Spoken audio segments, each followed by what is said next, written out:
15 tahun yang lalu aku memang ada masalah dengan sistem reproduksi. Sehingga aku itu tidak bisa hamil secara alami.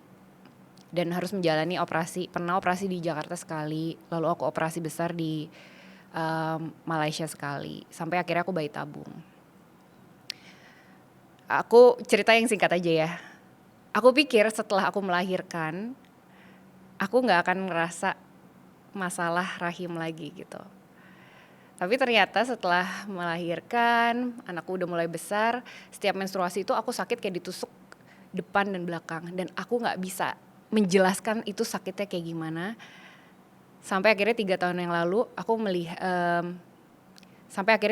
lalu, anakku masuk ke kamar, aku lagi guling-guling, meringis kesakitan. Dan aku ngeliat muka anakku, wah anakku sebentar lagi usianya 7 tahun ya. Sebentar lagi kan dia akan menstruasi dalam waktu 4-5 tahun ke depan. Masa ini sih yang mau aku kasih lihat ke anakku gitu. Disitulah aku mencari pertolongan untuk sembuh. Dan untuk sembuh itu ternyata yang aku pelajari ya, obatnya adalah terkoneksi dengan diri sendiri dan alam semesta. Itu obat penyembuh yang luar biasa sih. Aku coba bisa cerita singkat di sini. Aku udah cerita beberapa kali di sosial media. Dan setiap hari itu aku punya kesempatan bangun tidur masih bernafas, masih dikelilingi oleh cinta. Dan itu yang bikin aku mau bangkit lagi. Suamiku support perjalanan aku support dari zaman kita menikah gitu ya. Dan orang-orang tuh bener-bener teman-teman terdekat aku dan keluarga aku tuh support banget gitu. Selalu mendoakan aku sembuh. Dan ya bisa dibilang itu sebuah penguatan yang luar biasa ya. Karena kalau gak ada mereka aku gak tahu sih aku bisa di sini apa enggak. Mungkin aku udah menyerah. Yeah. I don't know. Tapi itu totally sembuh ya? Bisa dibilang ya. Ada omongan yang aku ingat ketika kita ketemu beberapa waktu yang lalu. Mbak Andra punya pandangan tentang work and live as an act of offering. Ya. What does it mean? Oke, aku dapat kata-kata ini dari kitab Weda, kitab agama Hindu. Terus aku kayak hook banget gitu sama kata-kata ini.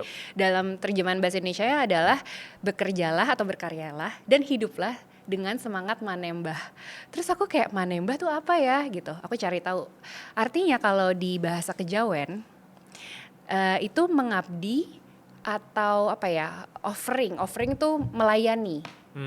Jadi bekerja atau berkaryalah dan hiduplah dengan penuh pengabdian. Mengabdi terhadap karya kita. Terus aku cari tahu lagi kan, maksudnya ngabdi ke siapa sih? Ngabdi ke manusia kah? Kemana?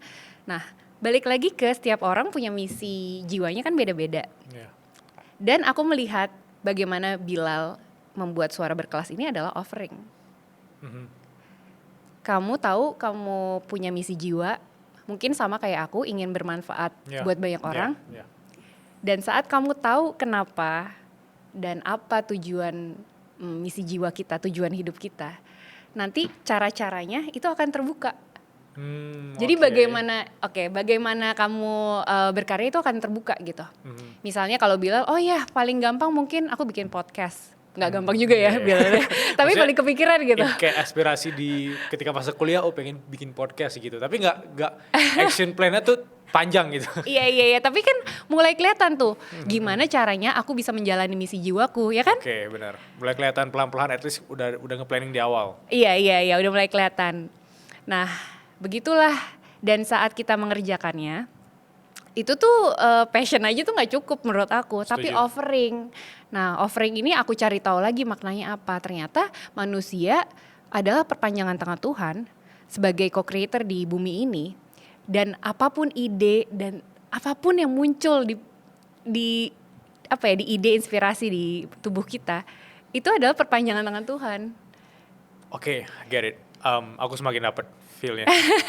Kayak, even mau dari kitab suci Al-Quran ya, kayak kitab tadi Weda dan lain-lain, sebenarnya kayak Tuhan sudah menurunkan pesan-pesan terhadap manusia-manusia yang di muka bumi misalnya. Dan kita perpanjangan tangannya untuk menyampaikan lagi ke manusia-manusia lainnya dengan mungkin bahasa yang lebih mudah dipahami dari gitu. Aku yakin seorang Mbak Andra Aulita itu udah baca ratusan buku di hidupnya. Karena the way you speak ya, dan cara pandang melihat dunia itu sangat-sangat menarik ya. 3 buku yang mengubah hidup Mbak Andra. Oke. 3 buku yang mengubah hidup di fase dewasa kali ya. Boleh. Oke. Yang pertama Sastra Jendra, Ilmu Kesempurnaan Jiwa. Penulisnya adalah Bapak Setio Hadjar Dewantoro. Aku nemu buku ini 3 tahun yang lalu dan waktu mau baca tuh rasanya, aduh baca nggak ya, ngerti nggak ya gitu. Tapi disitulah akhirnya suatu hari aku bisa baca dalam 2 hari baca buku itu. Bukunya benar-benar tentang ilmu kesempurnaan jiwa. Dari buku itu aku jadi tahu mengapa aku perlu berkarya, perlu berkreasi, dan apa misi jiwaku. Gitu. Terus yang kedua ada Women Who Run with the Wolves. Women Who Run with the Wolves. Iya. Women Who Run with the Wolves. Clarissa Pinkola Estes kalau nggak salah cara nyebut namanya. Clarissa Pinkola Estes. Buku ini juga bikin aku nangis guling-guling sih Bilal. Berat banget isinya. Tapi aku jadi tahu bahwa banyak sekali yang aku repress gara-gara aku baca buku itu. Aku nangis guling-guling karena kecil, ngeraung-ngeraung. Suamiku nemenin cuman ngelus-ngelusin aku. Besoknya lupa. Tapi ternyata buku itu sangat men-trigger aku karena di buku ini ada satu bagian yang bilang bahwa perempuan itu sudah direpress suaranya dari zaman dulu.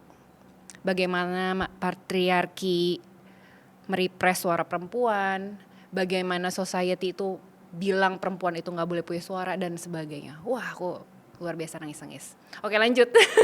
Yang ketiga, tahun ini aku suka banget sama, tahu dong bukunya Let Them. Oh, Let Them.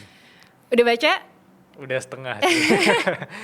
Nah, kalau dibanding 2 buku yang tadi aku cerita sih sebenarnya ini buku yang paling santai, tapi aku ngerasa toolsnya lagi sangat dibutuhkan oleh orang-orang di sekitar aku. Setuju. Let Them. Gitu. Dan aku juga tahu buku Let Them Mel Robbins itu dari Fardiandi, dan Fardiandi tahu dari Mbak Andra. Ngeracunin seru baca buku. Dan Mbak Andra DM aku waktu itu kan. Iya. Ternyata di tempat ini udah ada bukunya, karena aku udah cari di berbagai tempat. Oh iya. Aku cari di berbagai tempat dan waiting list. Terus pas aku DM Bila nih ada nih di sini, dia langsung on the way. Iya, on the way. Luar biasa. Setelah podcast, karena saking penasarannya